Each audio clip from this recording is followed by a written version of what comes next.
All right, guys, and welcome once again to Learning Life with You podcast. We're your host, Alberto Castillo, which is me.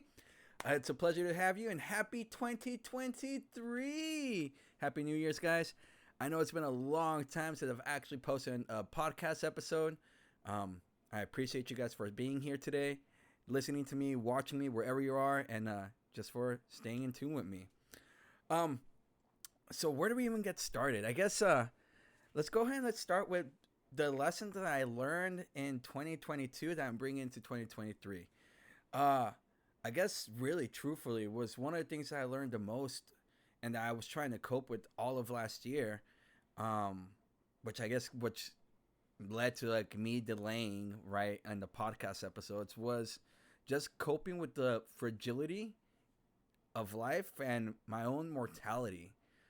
For people that don't know, or for people that do know, I am still here in China. It is my last couple of months here, but last year we were still going through lockdowns. We ended up going into a lockdown where we got stuck in our homes, and I wasn't able to leave my apartment complex. And on top of that, I was just dealing a lot with my own mental health and how I was coping with it, right? Because honestly, as humans, we long for belonging, we long for connections and personal connections with people in front of us. So I was dealing with all of that, but also the thing that got to me the most was just like coping with my own mortality and learning that we're only here for a few couple of years and we're gone. And it really didn't hit me until, one of the biggest scares I had was actually my mom. So last year, while I was dealing with my own emotional state of mind, I was also dealing with the fact that, my mom had given me a big scare. She ended up going to the ER because she has diabetes, but I guess her medications weren't working for her. And she was losing weight, and it was just a big, gigantic ordeal. And me being in China across the sea, practically, it's like, well, what did I do? I didn't even know that she was in the ER until she told me the next day that she got out. And it was this big scare because one, I love my mom to death. I mean, who doesn't, right? I love my mom, and she's one of my best friends. She is my first best friend in my life. And just coping with the idea that I almost lost her really, really took a big toll on me. It had me thinking so much about the decisions I had been making and what I was doing with my life, and just in general, realizing that life is so fragile.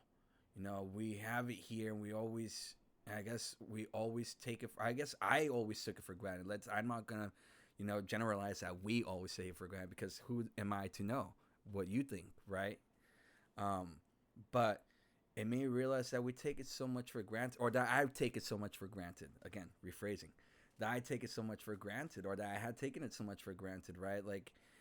Everything that I did and everything that I do, I have to constantly remind myself that, even up to this day, as we're coming into that new year already, and just pondering and thinking about me almost losing her, really had me in a real storm. I'll be completely honest with you. I was just it got me a little bit depressed, right? Because I had been really questioning all my decisions I had been making from there to the past, and just in that state of mind where I'm pondering could I have done things better? But at the end of the day, we don't get that time back. Whether we could have made things better or not on different situations, we never get that time back. It's just, how do we move on forward and make it the best time that we have here, right? So that had hit me hard, was just almost losing my mom. And then one of the other things that had gotten to me too was that I did lose a really good friend of mine last year, battling cancer. So she ended up battling cancer and lost the fight, and that also took a toll on me emotionally, because she was one of the first people to actually guide me into what you would call the aware or conscious state, being conscious and being aware of people's emotions, energy, in that energy field. I know some people don't believe in it, but I definitely am a big believer of energy, and everything's energy, and whatever energy you get back and everything like that too, right? So she was actually my introduction, one of my teachers in this spiritual realm, as you would call it. And it just got me thinking so much, and how I wished I would have been there to at least enjoy her for a last maybe a few more days, and realizing that she's, not here anymore. And whenever I go back to the United States, I won't be able to say hi. I won't be able to hug her. Like, really, really took a toll on me as well. Because, again, she was one of my first teachers to actually get me into the spiritual realm, or to get me into the spiritual journey. And also was one of the people that pushed me to go travel, right? She was the first one that told me, hey, go travel, go have fun. It doesn't matter if you don't have money, just go. And and truthfully meant it, because she also had talked to me about like these different experiences that she experienced in a lot of different, in Vietnam and Thailand, different parts of Asia, and how she enjoyed the shit out of it. And coming to my senses and realizing that I'm not going to be able to say goodbye to her also like really got me questioning a lot more. But like, what am I doing with my life, and how am I coping with this, and what is it that I'm giving, you know? What good deed, or what will make this day memorable for me? Even if I didn't do anything else except for just that one thing, how would that be memorable to me? And it took me like a while to kind of just come out of that state of mind of me being really depressed, because I was depressed. I was really sad. And I mean, I had hoped to see her again soon. Um, I was even messaging her, telling her I would see her soon. And unfortunately, life happens. And we can't control the events that happen to us. The only thing we can't control is like what happens to us today, if that's even a thing, right? Because as much control as we think that we have, things just come out of nowhere and we don't. I mean, coming to terms with that was so hard for me last year, um, because you, as cliche and as so millennial as this is, right? The saying, you only live life once, and it's true. For what we know of, right? You only live life once, and what are you doing to make it memorable? What are you doing to make it yours? So, dealing with the whole entire idea of my mortality last year, almost losing my mom and losing one of my closest friends, and just, you know, thinking about it, pondering, I've, I was gone with the question, or I was stuck with the question, well, what am I going to do in my life? What am I doing now? And not to say I don't enjoy teaching. I love teaching these kids. I definitely do love teaching my kids here in China. But I think more it's me now moving on forward and transitioning forward into something new. And that's why I came to talk about um, to talk to you about mortality, and to talk about, well, yeah, we're only here once. Um, there was also this last year. I ended up watching this show, which I guess is based on the book too, um, called Fleischman is in Trouble. And one of the quotes that got to me, which is like, I'm not going to ruin it for you, so you should watch it. It's a really good show talking about life and middle age crisis and divorce and just couples and everything like that too. But um, life in general, and shit happens, right? But one of the quotes that got to me from that show was, "You're never," and it's been said before too. So I know I'm retracting back before I say the quote, right? But one of the things that got to me was a quote that I heard and it hit hard, was, "You're never going to be as young as you are now," and it's completely true. And any of the events that you have, right? And any of the days that you have, and any of the times that you spend with your family, your friends, whoever you call dearest to you, you're never going to be as young as you are now. So you have to enjoy it and appreciate it. And it's so hard for us in general to be in the present, right? Especially, I mean, we have so much noise going on: pandemic, work, inflation, jobs, cryptocurrency market going down. All these different things are just constantly in our faces. Wars, racism, all these different things are constantly going. And it's not that they're not meaningful, not that they're not meant to be worthy of your time, right? Whether you're fighting for a social good cause, where you're trying to make sure people are okay.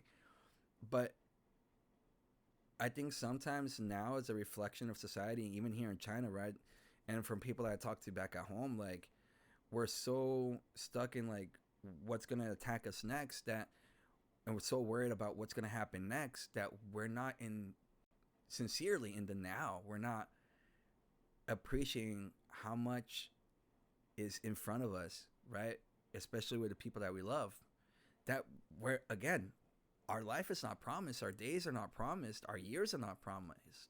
You know, we put off hanging out with a friend for days because we have other responsibilities that could, you know, honestly wait for a little bit while you hang out with that person. Because at the end of the day, you know, and even our responsibilities, we put them off too and wait till tomorrow. We know perfectly well that's not promised. Nothing is. So that in itself like really got me thinking a lot more. Nothing's promised. Your day's not promised. Your time's not promised. So, and you have an end date. What are you gonna do with it? And that was one of the biggest struggles I dealt with last year, and that even up to this day, you know, as I'm making this video right now, making this podcast, like it's hard for me to talk about it because it took me a long time to actually click in my head that yeah,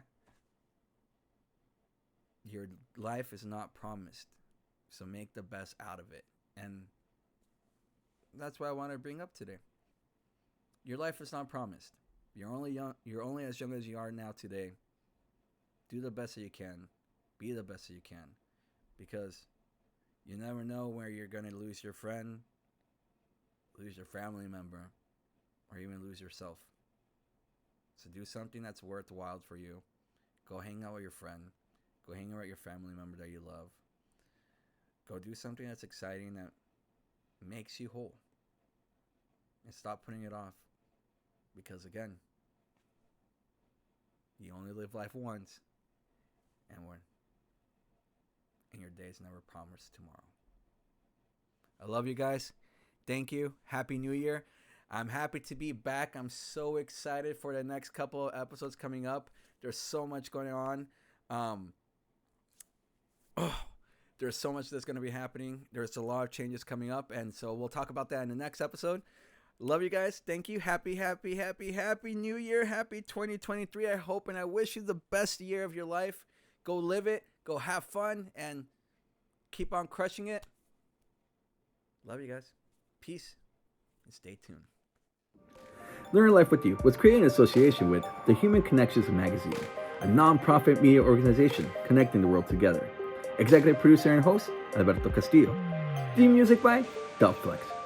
If you guys like this podcast, go ahead and hit the like and subscribe button. Follow us on your favorite podcast or video platform, and also follow us on our social media accounts at Learning Life with You. Or you can go to our webpage at www.learninglifewithyou.org. Thank you guys for listening. I love you. I'll see you next time. Peace.